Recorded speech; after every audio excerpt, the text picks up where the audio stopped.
여러분, 접대하면 뭐가 떠오르세요? 아마 대부분 좀 부정적인 이미지를 생각하실 텐데요.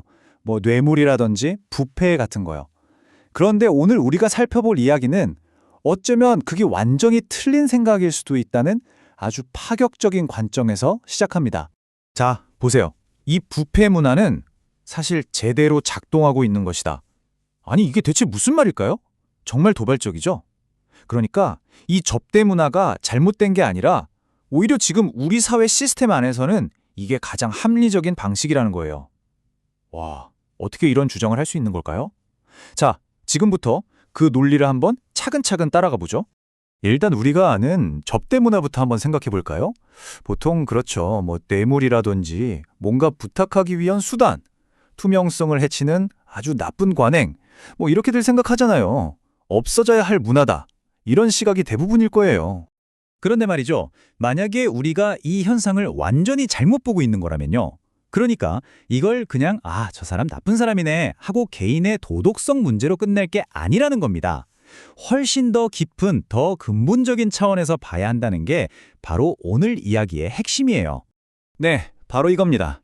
접대는 병 자체가 아니라는 거예요. 이건 그냥 증상에 불과하다는 거죠. 훨씬 더 깊은 사회적인 병이 있는데 그게 겉으로 드러난 게 바로 접대라는 겁니다.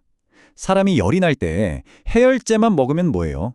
왜 열이 나는지 그 근본 원인을 찾아야 진짜 치료가 되잖아요? 똑같은 거죠. 여기서부터 정말 재밌어집니다. 보통 접대는 힘 있는 사람들이 하는 거라고 생각하잖아요? 근데 아니라는 거예요. 오히려 접대는 힘이 없는 사람들이 어떻게든 뭘 좀 해보려고 사용하는 편법이자 지름길이라는 겁니다. 생각해보세요. 내가 진짜 힘이 있으면 굳이 뭐하러 비굴하게 접대를 하겠어요.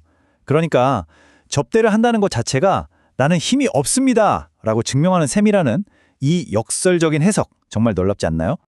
그럼 뭐 밥 사주고 선물 주는 건 다 나쁜 거냐? 그건 아니죠. 핵심은 바로 의리도에 있습니다. 보세요. 뭔가 이득을 얻으려고 하는 접대는 그냥 거래잖아요. 본질적으로는 구걸이랑 다를 바 없는 좀 비굴한 거죠. 하지만 진심으로 고마워서 하는 감사 표시는 달라요. 이건 사람 대 사람으로서의 예의를 갖추는 거고요. 이 둘은 하늘과 땅 차이라는 겁니다. 자, 그럼 도대체 왜 힘없는 사람들은 이렇게 비굴해지면서까지 접대라는 방법을 쓸 수밖에 없을까요? 그 진짜 이유를 알려면 이제 시야를 넓혀서 우리 사회 전체를 들여다봐야 합니다. 우리 사회를 아주 거대한 실타래라고 한번 상상해 보세요. 근데 이게 한두 군데 꼬인 게 아니에요. 그냥 처음부터 끝까지 뭐가 뭔지 모르게 다 엉켜버린 상태인 거죠. 이런 데서 꼬인 부분 하나 싹둑 잘라낸다고 문제가 해결될까요? 절대 아니죠. 모든 게 서로 맞물려서 사람들이 그렇게 행동할 수밖에 없게 만드는 거대한 시스템의 문제라는 겁니다. 이렇게 복잡하게 엉킨 실타래, 대체 어떻게 풀어야 할까요? 바로 맥을 잡아야 한다고 말합니다. 맥. 우리가 왜 맥을 짚는다고 하잖아요. 사회 전체를 관통하는 가장 핵심적인 흐름, 바로 그 원리를 찾아야 한다는 거죠. 그 수많은 엉킨 실들 속에서 단 하나의 핵심 줄기, 그 맥만 딱 찾아서 바로 잡으면 나머지 문제들이 거짓말처럼 스르르 풀려나간다는 거예요. 좋아요. 그럼 그 중요한 맥이라는 걸 어떻게 찾을 수 있을까요? 여기서 아주 중요한 태도가 나옵니다. 바로 감정적으로 화를 내는 게 아니라 차분하게 관찰해야 한다는 거죠. 바로 이겁니다. 현상을 보고 분노하는 사람은 절대로 답을 찾는 주인공이 될 수 없다. 와, 정말 뼈 때리는 말 아닌가요? 사회의 문제들을 보면서 진짜 화나네 하고 욕하고 비난하는 것만으로는 절대 그 복잡한 문제의 본질, 우리가 찾으려는 그 맥을 짚어낼 수 없다는 아주 강력한 메시지입니다. 자, 여기 두 종류의 사람이 있습니다. 한 명은 분노하는 관찰자예요. 이 사람은 그냥 개인을 욕하고 좌절하고 결국 큰 그림은 못 보죠. 반면에 차분한 관찰자는 다르게 봅니다. 저 사람들은 지금 이 사회라는 무대 위에서 각자 맡은 역할을 하고 있는 거구나. 그럼 이들을 이렇게 움직이게 만드는 진짜 원인은 뭘까? 하고 시스템을 보려고 하죠. 바로 이 차이가 답을 찾느냐 못 찾느냐를 가르는 겁니다. 결국 이겁니다. 접대 같은 사회의 열병을 보면서 우리가 판사처럼 넌 유죄라고 심판할 게 아니라는 거예요.